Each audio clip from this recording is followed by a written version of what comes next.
Assalamualaikum warahmatullahi wabarakatuh. Selamat pagi saudara, senang sekali semoga sehat selalu dimanapun Anda berada. Kembali bersama saya Mutia Fatia Erlison dalam Sapa Aceh.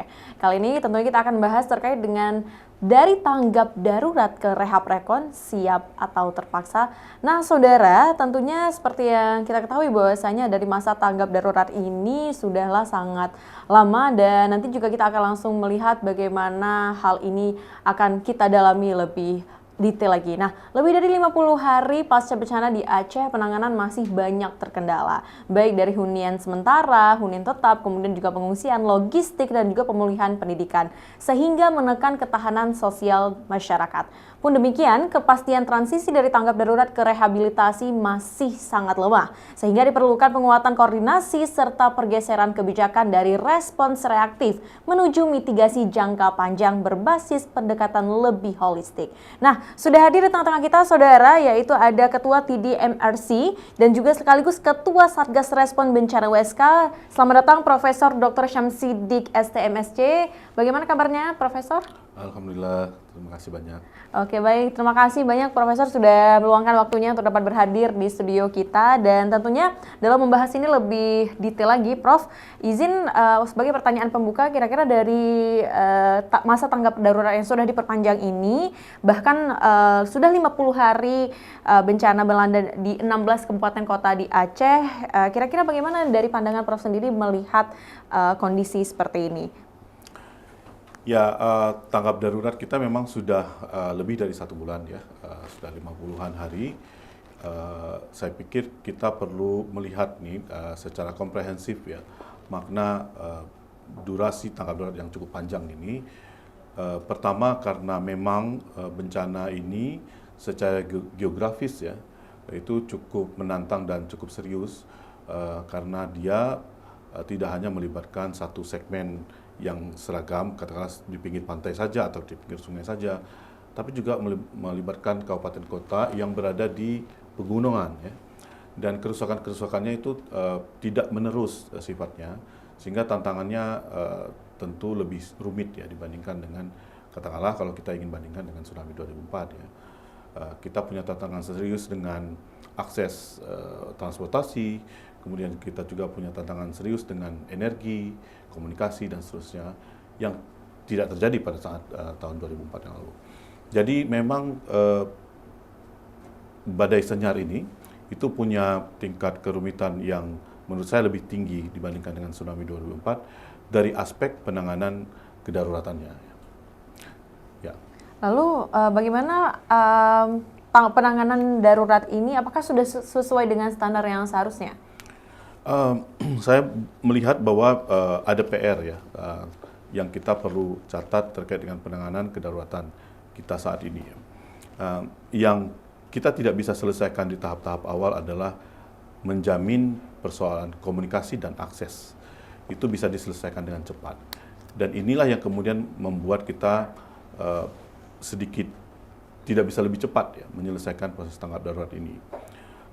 Ini menjadi catatan kita ke depan supaya kita memperhatikan aspek ketahanan dari aspek ketahanan energi dan juga akses ketangguhan jalan atau infrastruktur transportasi kita yang harus kita perhatikan ke depan ya. Jadi memang ada PR di aspek itu. Lebih lanjut juga PR yang lain kita adalah di tata kelola ya. Tata kelola di tingkat di beberapa level dari mulai provinsi sampai dengan kabupaten kota, khususnya pada aspek tata kelola penanggulangan bencana, ya, koordinasi antar instansi atau koordinasi antar pemerintah dengan swasta dengan pimpinan di desa atau di wilayah terdampak dan seterusnya yang menurut saya tidak mudah untuk diurai di tahap-tahap awal setelah terjadi bencana. Dan itu yang membuat penanganan kedaruratan kita itu semakin rumit di minggu-minggu pertama setelah badai. Lalu kalau kita melihat dari masa tanggap darurat bencana yang sudah diperpanjang dari Gubernur Aceh sendiri, baik itu dari bulan Desember kemudian sampai tanggal 8 Januari, lalu diperpanjang lagi dari tanggal 9 Januari sampai dengan tanggal 22 Januari mendatang. Nah, kita masih belum melihat ada perubahan yang signifikan, mengingat dari kamp pengungsian sendiri, dari logistik maupun sandang pangan itu sudah mulai terbatas, bahkan huntara dan huntap pun masih belum merata secara menyeluruh. Bagaimana tanggapan dari Profesor sendiri? Saya ingin kita agak sedikit lebih realistis melihat kondisi saat ini ya, bahwa pemerintah sudah melakukan sejumlah upaya. Dan di antara upaya yang dilakukan itu betul memang masih ada PR-PR yang tadi saya sebutkan di antaranya ya. Tapi di lapangan kami dari USK dari 50 hari ini lebih setengah, saya sendiri secara personal lebih setengah waktu saya habiskan di lapangan. Kondisi relatif lebih membaik daripada sebelumnya. Tapi saya tidak mengatakan semua persoalan sudah selesai, tidak. Masih ada juga PR-PR yang menurut saya harus kita selesaikan, terutama kebutuhan dasar ya masyarakat kita di wilayah terdampak yang sulit dijangkau. Karena sampai saat ini masih ada wilayah-wilayah yang harus dijangkau itu dengan perahu ya atau dengan boat, tidak bisa dilalui dengan darat karena jalan masih rusak atau sulit untuk diakses. Apalagi diperparah dengan adanya tali sling ya, masih digunakan sampai sekarang. Tali sling ada satu lokasi, tapi sekarang sudah di beberapa tempat sudah tidak ada lagi ya. Saya tahu masih ada satu lokasi yang masih pakai tali sling, bukan tali sling, mungkin lebih kabel yang digunakan untuk menyeberang sungai ya. Dan itu menurut saya memang sebuah gambaran bahwa kita sudah lebih 1 bulan kita masih punya seperti itu, dan itu tidak terjadi pada saat tsunami 2004. Jadi harapan saya ini mudah kita bisa selesaikan dengan cepat, terutama memperbaiki akses kita terhadap wilayah-wilayah yang tadi ya relatif terisolir dibandingkan daerah lain ya. Oke, baik Bapak, berbicara terkait dengan wilayah yang relatif terisolir dan juga masa tanggap darurat ini, sebentar lagi kita akan langsung membahas terkait dengan kendala apa yang dihadapi baik itu dari pihak akademisi, pemerintah daerah maupun pemerintah pusat dalam masa tanggap darurat ini. Saudara jangan kemana-mana, tetap di Sapa Aceh.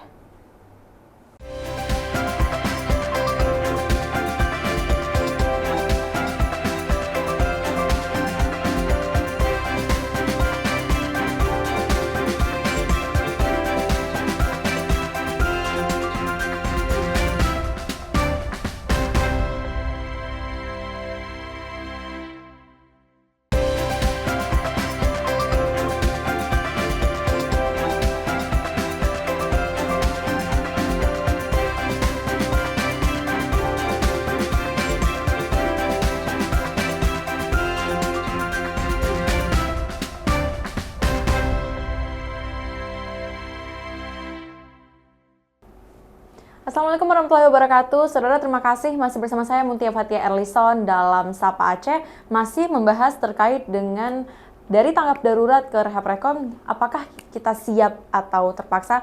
Nah saudara, mengingat hal tersebut dari masa tanggap darurat Bapak yang sudah diperpanjang dari tanggal 9 sampai dengan tanggal 22 Januari, tentu hal ini ada kendala-kendala tertentu yang menyebabkan masa tanggap darurat harus diperpanjang. Kira-kira bagaimana Bapak kendala hal tersebut? Ya, kendala kita langsung masuk ya ke dalam fase berikutnya dalam penanggulangan pasca bencana. Di antaranya adalah kita belum bisa memenuhi kebutuhan dasar ya. Di beberapa lokasi masih ada gaps yang harus diselesaikan, pelayanan kesehatan dan seterusnya yang masih harus diperbaiki. Itu mungkin akan memperlambat proses menuju rehabilitasi dan rekonstruksi ya. Yang kedua juga kita perlu pahami juga terkait dengan pendataan ya. Pendataan kerusakan yang ditimbulkan oleh bencana ini punya tantangan tersendiri dia sebenarnya ya. Saya ingin berikan gambaran agak sedikit teknis ya. Dalam kajian kebencanaan, bencana serupa ini itu cukup jarang terjadi ya. Kalau banjir iya, ya, kalau banjir itu saya kira di Aceh pun hampir setiap banjir ya. Tetapi banjir yang melibatkan endapan lumpur, nah ini yang secara kajian ilmiah itu minim sekali kejadian seperti ini. Jadi kalau kita ingin mengklasifikasikan kerusakan rumah misalnya, berdasarkan kerusakan fisik rumahnya, itu sulit kita melihat indikator kerusakan yang dimaksud ya. Karena secara peraturan dan literatur yang ada itu adalah misalnya Kalau rusak berat itu misalnya tiang rumah itu patah atau bengkok dan seterusnya ya. Itu misalnya kerusakan rumah yang tingkat berat ya. Tapi dalam kasus banjir bencana badai kita ini itu ada banyak rumah yang secara struktur rumahnya masih tidak masalah ya. Jadi tiangnya masih lurus, dindingnya juga masih baik, bahkan mungkin kusen kacanya masih lengkap ya. Tapi dia tertimbun oleh sedimen 1,8 meter, tidak bisa digunakan sama sekali. Nah itu bukanlah kejadian yang sering terjadi, gitu ya. Setidaknya kami di Universitas Syakuala mengkaji berbagai jenis bencana termasuk banjir. Minim sekali catatan yang memperlihatkan dampak kerusakan terhadap bangunan yang diakibatkan oleh endapan lumpur semasif yang kita hadapi saat ini. Jadi ini juga mempersulit kira-kira mempersulit kita untuk mendata klasifikasi kerusakan rumah ya, yang ada di lapangan pada saat ini. Memang kita melihat sekarang jumlah rumah yang didata itu cukup banyak ya. Nah ini juga memerlukan perhatian serius kita semua untuk kemudian kita yakin berapa sebenarnya kerusakan atau kerugian yang terjadi akibat bencana ini. Saya sudah melihat juga kalau data-data yang terkait dengan kerusakan dan kerugian untuk aset yang dikelola oleh pemerintah itu relatif stabil, artinya tidak banyak berubah dari waktu ke waktu. Yang agak sedikit fluktuatif dan juga berubah itu adalah data pemilikan terhadap aset pribadi seperti rumah atau lahan pertanian ya. Nah ini yang kendala ini yang tidak bisa kita selesaikan dengan cepat menurut saya, yang menyebabkan kita hari ini masih dalam masa tanggap darurat. Jadi ada dua hal itu yang menurut saya kita tidak bisa dengan cepat berlari menuju masa transisi dan kemudian masuk ke dalam masa rehab rekon. Tapi menurut saya ini jangan dijadikan sudut pandang yang pesimis ya. Mudah-mudahan kita bisa selesaikan dalam waktu tidak berapa lama lagi, sehingga kita dengan mantap mungkin bisa meninggalkan masa tanggap darurat dan masuk dalam masa transisi, kemudian masuk ke dalam masa rehab rekon. Oke, baik Bapak. Berbicara terkait dengan masa tanggap darurat dan juga masalah mendata, nah tentu untuk menuju transisi dari tanggap darurat ke rehab rekon, itu tidak hanya serta-merta kita melihat secara fisik dan juga lapangan, namun juga perlu adanya tahap kajian penelitiannya. Nah, kira-kira bagaimana dari USK sendiri yang juga pasti melakukan kajian-kajian tertentu untuk dapat bisa menanggulangi masa bencana tersebut. Apakah ada master plan untuk hal ini, Pak? Ya, jadi gini, dalam masa tanggap darurat ini USK mendirikan atau membuat satuan tugas ya, khusus untuk respons badai senyar di Aceh ini. Jadi kami juga mengirimkan sejumlah tim dan personil ke lapangan ya untuk membantu masyarakat dan pemerintah Aceh memulihkan diri dalam masa tanggap darurat ini. Setidaknya per hari ini itu USK sudah mengirimkan 1.373 relawan ke lapangan, kemudian ditambah yang sekarang sedang juga berada di lapangan ada 900-an mahasiswi KKN kebencanaan di berbagai kabupaten kota terdampak, dan 540-an tenaga medis yang sudah kita kirimkan juga ke lapangan untuk membantu masyarakat dan pemerintah kabupaten kota terdampak ya.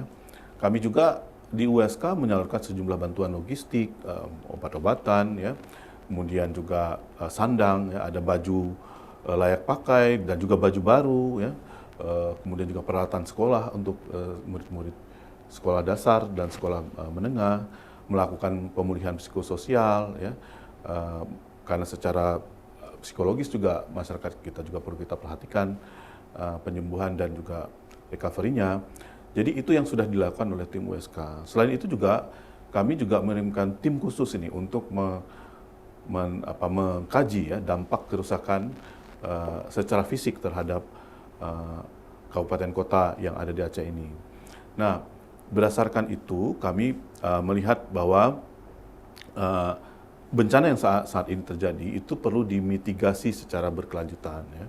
Uh, Nah, yang kami masukkan dengan mitigasi dengan berkelanjutan adalah dengan mempertimbangkan konsep membangun lebih baik atau build back better. Nah, ini konsep yang sebenarnya sudah diadopsi dari sejak 2015 melalui konsensus Indonesia terhadap Sendai Framework for Disaster Risk Reduction atau SFDRR, ya, yang salah satu konsepnya adalah membangun lebih baik atau build back better.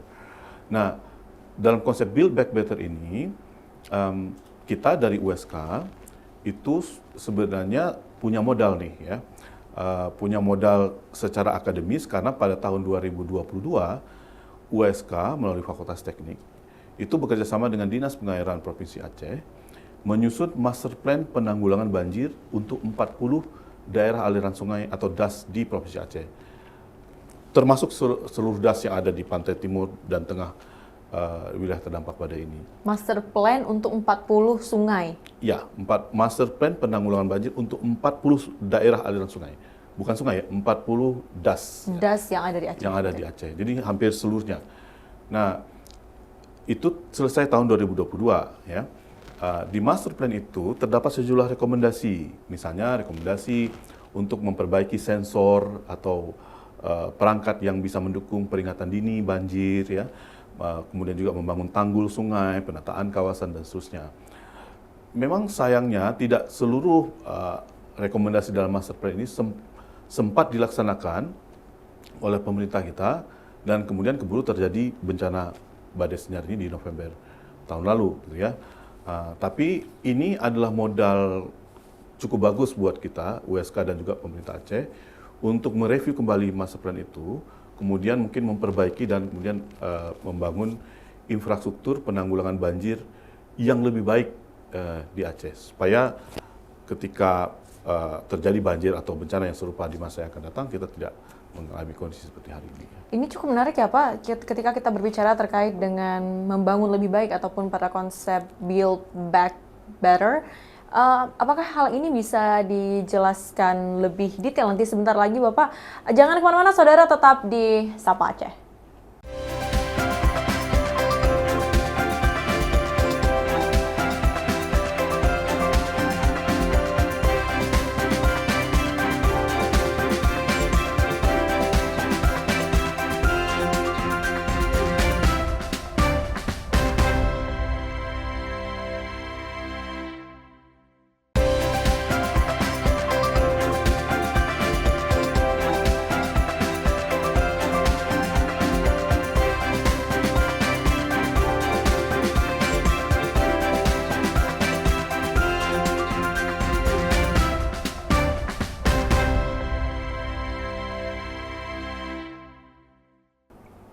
Baik saudara, terima kasih masih bersama saya Mutia Fatia Erlison dalam Sapa Aceh, tentunya masih membahas terkait dengan masa tanggap darurat menuju rehab rekon, apakah siap atau terpaksa.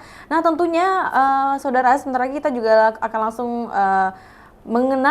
langsung membahas lebih detail terkait dengan rehab rekon dari masa tanggap darurat ini. Nah, kira-kira bagaimana Bapak dari masa tanggap darurat ini? Tentunya tidak hanya dilihat dari secara fisik, namun juga dari administratif dan juga geografis. Apakah nantinya akan ada masa relokasi, tahap relokasi yang mana dari masyarakat sendiri mereka harus memulai hidupnya itu dari nol lagi Pak, apalagi mengingat akan memasuki masa bulan Ramadan? Ya, jadi untuk penataan ulang kawasan pemukiman ya, kita memang harus memperhatikan beberapa aspek ini ya.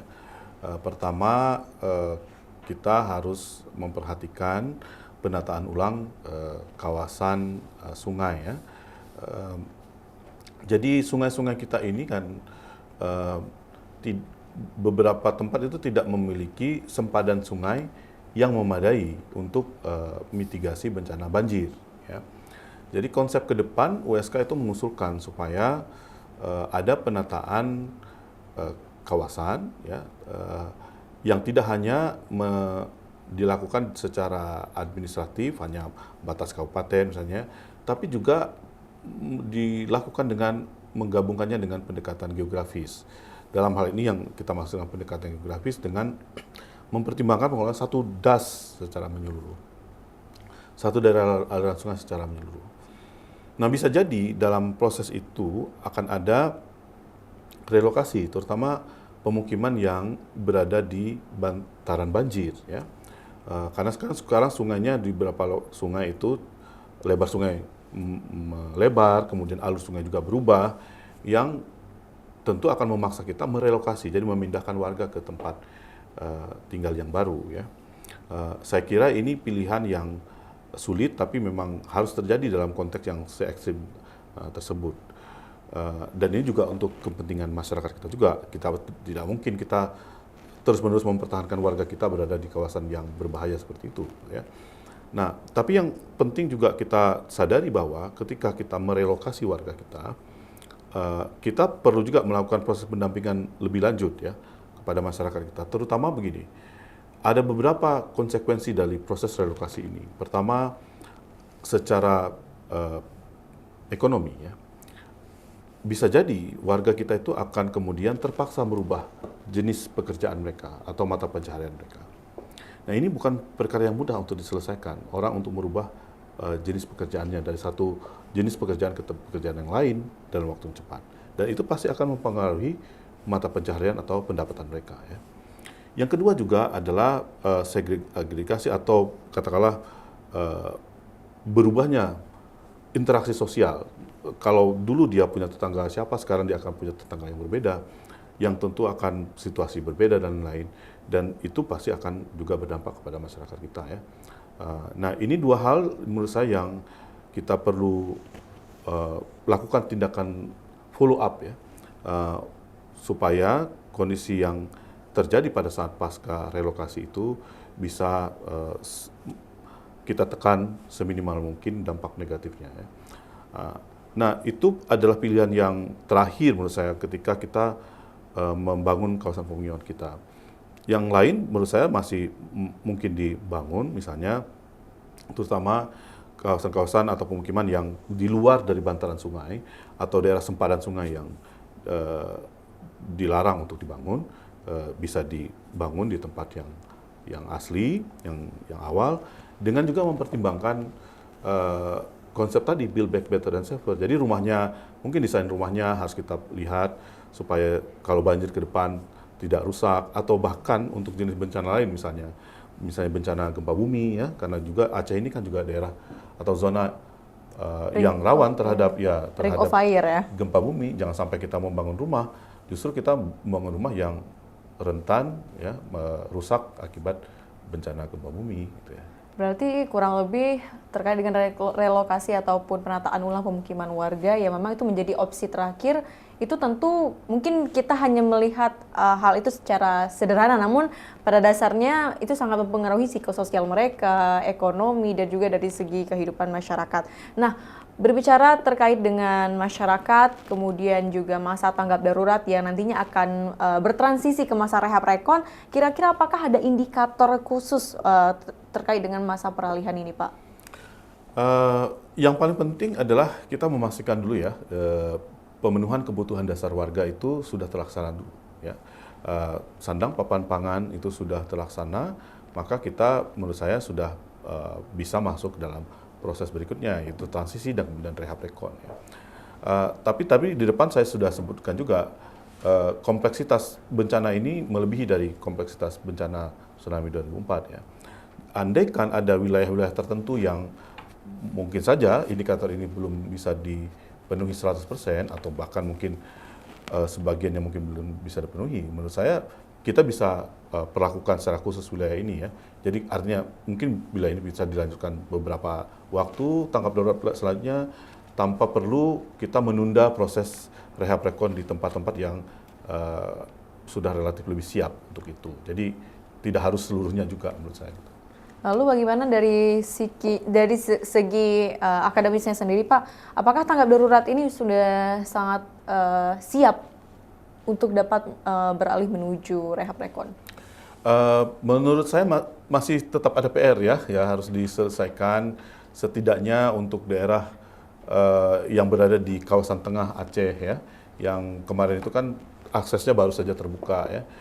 Saya kira itu kita coba selesaikan dulu, tapi beberapa tempat menurut saya relatif siap, ya, untuk dilakukan masa transisi ya. Mudah-mudahan masa transisi pun bisa berjalan dengan baik sehingga kita bisa kemudian memulai proses rehab rekon di provinsi kita.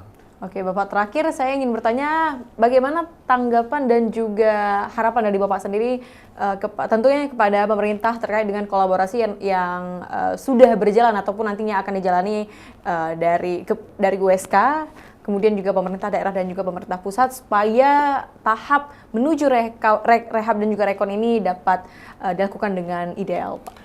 Ya, kita di Universitas Syahkuala itu menyediakan dan punya sejumlah pakar ya, kepakaran yang siap untuk dipanggil berkontribusi dalam proses rehabilitasi dan rekonstruksi. Bahkan juga kita sudah siap sudah melaksanakan kegiatan ini sejak masa awal tanggap darurat yang lalu.